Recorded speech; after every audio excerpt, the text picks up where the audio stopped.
ġasmajtu ħafna fuq dan ir-raġel, għandna l-onur li jkollna lilu hawnhekk, dana huwa fil-fatt mill-Iskozja, se jitkellem bl-Ingliż, però. Kien għal ħafna snin membru tal-Parlament fil-Ingilterra, imma kien politiku naqra mqareb, għaliex il-sienu ma tantx għandu ħajta fil-sienu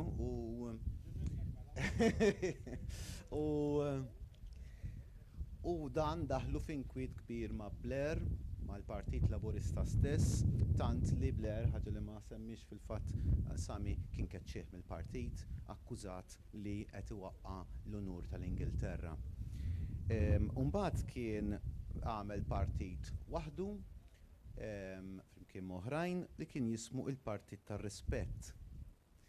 U ma damx dam sentej u nofs tal-partit imma kien mod kif ikompli isemma leħnu. Dana għandu tradizzjoni twila mill-Iskozja ta' kontra il-gwerra, dik kienet kwistjoni kbira ta' prinċipju dak iż-żmien, imma mbagħad oppona diversi affarijiet oħrajn u sa xehet kemm fil-qorti rati u parlamenti Ingliżi u anki fl-Amerika fuq negozjati li ma kienux suppost isiru.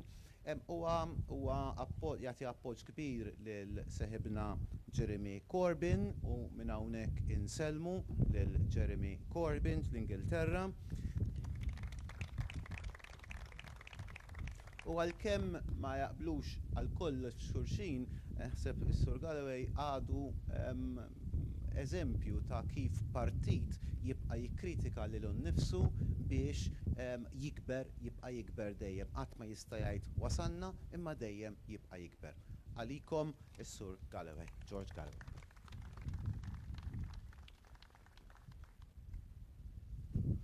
Brother Mark, Your Excellency, former Prime Minister of Malta, Dr. Bonici, brothers and sisters, comrades and friends, it is an honor, a signal honor, to be in your presence today in this historic place, commemorating this historic occasion. As for the introduction and what Brother Sammy shouted from a sedentary position, I never understood why being an outspoken politician should be in any way remarkable. What would be the point of a politician who wasn't outspoken? What is the reverse of an outspoken politician? An unspoken politician, or a politician who speaks not from their heart that which they believe, but speaks the words given to them by someone else. And today I got to thinking about some historic figures. The first of them was my great compatriot, Sir Paul McCartney of the Beatles, and the song that he wrote, "Those were the days, those were the days, my friend. We thought they'd never end," he wrote. We remember the days when Malta stood firm as a rock in the Mediterranean under fascist bombardment in the Second World War. We remember the days of the great Dom Mintoff and Dr. Bonici, when the word Malta, when the name of Malta was on everybody's lips in the world. People who, with all respect to you, had never thought about Malta before, suddenly realized that on the map there was a place called Malta, populated by men and women who could see clearly the reality of the world. Mintoff's Helsinki Declaration will live forever because it asserted important things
because it asserted the national independence and sovereignty of Malta and the Maltese people, that they would no more, never again, be ordered around by foreigners, however big their guns, however big their ships.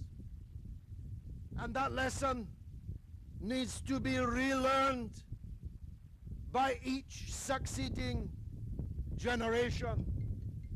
Because you see, there is no independence, there is no sovereignty if you do what you're told, even without the guns, even without the ships.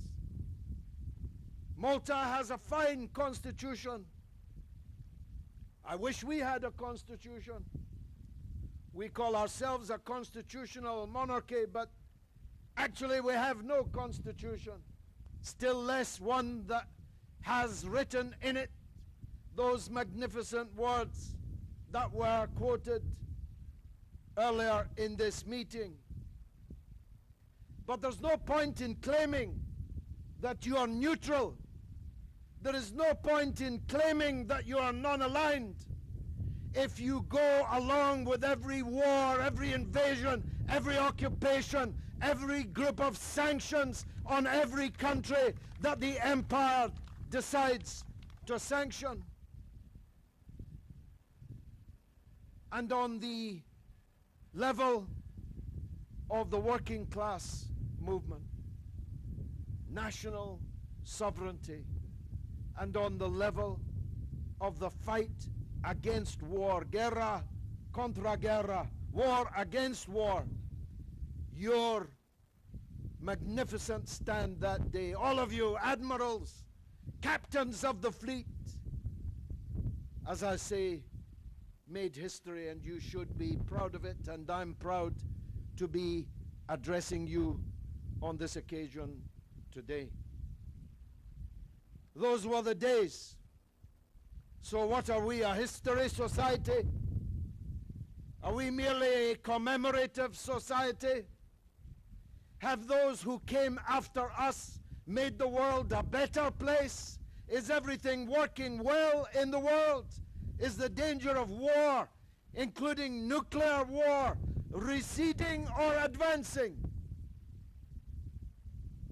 Labour was once led by Mintoff, by Bonici, are the people leading Labour around the world today, with the exception of Britain, where my comrade Jeremy Corbyn stands for exactly the same things as Bonici and Mintoff stand for. But elsewhere in the world, the so-called New Labour, the so-called Third Way, is it a success? Is it working well? From Yugoslavia, through Afghanistan, Iraq, Libya, Syria,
lands and the rainforests, while we are in possession of thousands of weapons that will turn the entire planet to dust and ash.